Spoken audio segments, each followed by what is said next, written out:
Two Aussie couples, same age, same city, the same $140,000 saved between them. One couple buys a home, the other keeps renting. 20 years later, one of them owns a house worth well over $1 million. The other has an investment portfolio that quietly stuns everyone who assumed they were wasting money on rent, including themselves.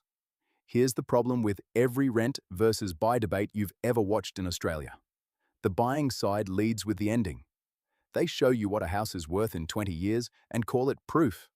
The renting side leads with freedom and flexibility and pretends that has no long-term cost. Neither side runs the full maths. Neither side includes everything. Today, we include everything. The mortgage interest that gets buried in year one. The stamp duty nobody mentions until you're signing the contract. The council rates and insurance that never appear on a property influencer's thumbnail. The maintenance bills that arrive whether you budget for them or not. And the number that almost never gets calculated, honestly. What actually happens if the renters invest the money they're not pouring into a mortgage every month for 20 years? By the end of this, you'll know the real break-even point on buying versus renting in Australia. Why rent money is dead money is more misleading than it is true. And exactly which situation makes buying the clear winner and which makes renting the smarter play.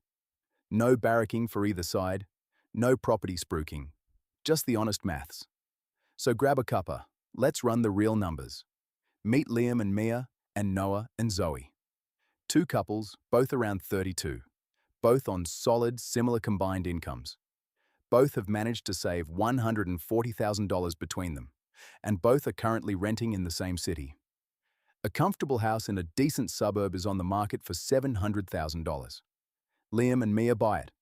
They put their full $140,000 down. That's a 20% deposit, which is the magic number that lets them dodge lenders' mortgage insurance. They take a 30-year loan on the remaining $560,000 at a 6% interest rate. Their principal and interest repayment comes to about $3,360 a month. Then they add the costs people forget. Council and water rates around $200 a month. Home insurance around $150 a month. And maintenance. A sensible 1% of the home's value a year, which is about $580 a month. Their true monthly cost to own this home is around $4,290. Noah and Zoe call their agent and sign another lease. They rent a comparable house in the same area for about $2,600 a month.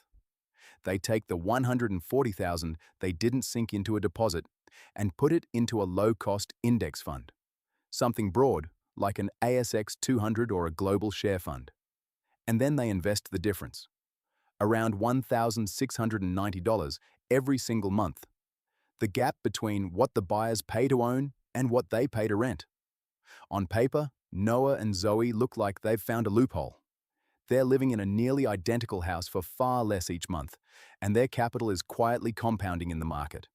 Now here's the thing almost nobody in Australia says out loud. The moment Liam and Mia sign, they are not ahead. They are behind, and not by a little. Because buying a home isn't just the deposit, it's stamp duty. Depending on your state, and whether you qualify for a first home concession, stamp duty on a $700,000 home can run from a few $1,000s to well over $25,000. Add conveyancing, a building and pest inspection, and loan fees on top. So they didn't really spend $140,000 to get in the door. Their real day one cost is closer to $170,000, and that gap has to be clawed back before buying even starts to beat renting. The property industry doesn't put this number on a billboard because it makes the first few years look ugly. But it's real, it's standard, and it's due the day you buy. This is where the debate almost always goes wrong. The buying side talks about equity from day one. What they don't mention is that in year one of a 30-year loan at 6%, almost all of your repayment is interest, not equity. Of that $3,360 repayment, about $2,800 is pure interest in the first month. Only around $560 actually chips away at the loan. So Liam and Mia are paying $2,800 in interest, $200 in rates, $150 in insurance, and $580 in maintenance. That's roughly $3,700 a month going straight out the door, building no equity at all. Noah and Zoe are throwing away $2,600 a month on rent. Read that again. In the early years, the buyers are throwing away more than the renters. Rent money is dead money, survives because it sounds true. But mortgage interest, stamp duty, rates, and maintenance? That money is just as dead. Now let's run it forward, because this is where the fantasy meets the spreadsheet.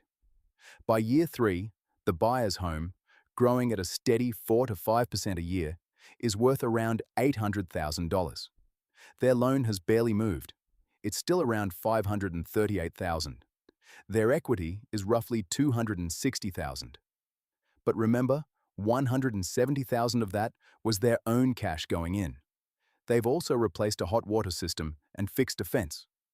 The maintenance has begun, and it never really stops. Over the same 3 years, Noah and Zoe have paid about $93,000 in rent. But their $140,000 has grown to around $176,000, and their monthly contributions have added roughly another $70,000. The renter's total invested wealth is about $245,000, and every cent of it is liquid. At year 3, it's close.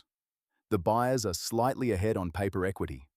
The renters are slightly behind, but they can access their money any business day. Liam and Mia cannot sell the laundry to fund an emergency. If this is the honest breakdown you've been looking for, the kind that runs the full maths instead of picking a side, do me a favor and subscribe. This channel runs the real Australian numbers. No hype, no agenda. Now, let's jump to year 10. The buyer's house has grown to around $1.1 million. Their loan is down to about $470,000. Their equity is now roughly $620,000. That is real wealth. But it's locked inside the walls of a house they can't sell without paying an agent tens of thousands on the way out. Noah and Zoe's original deposit has grown to around $300,000. Their ongoing contributions have added a few $100,000 more. Their portfolio sits around $550,000, fully liquid and diversified across hundreds of companies. On the numbers, it's still remarkably close. But something important has shifted. The renter's rent, climbing a few percent every year, is now creeping up toward what the buyers pay. And the buyer's repayment? It's basically frozen at that original figure for 20 more years. That is the buyer's hidden superpower. A fixed-ish payment in a world where rent never stops rising. By year 20, the picture tilts hard. Liam and Mia's home is worth around $1.7 million. Their loan has dropped to about $300,000. Their equity is roughly $1.4 million.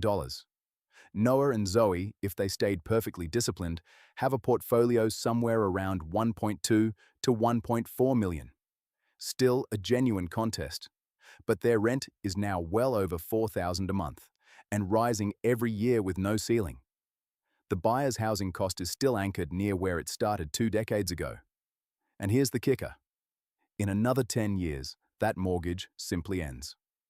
By year 30, Liam and Mia own a home outright worth well over $2 million. Their monthly housing cost collapses to just rates, insurance, and maintenance. Around $1,000 a month for life. Noah and Zoe, at year 30, are still paying rent. By then, likely $5,000 a month or more. Forever. With no asset and no finish line. So renting and investing wins, right? Well, only if you do one thing. The renter-investor strategy works, and works brilliantly, only if you actually invest the difference. Every single month. Including the months the market falls 30% and every instinct screams at you to stop. Every analysis showing renting ahead assumes the renters invest every dollar of that gap with perfect discipline for decades. And the honest truth?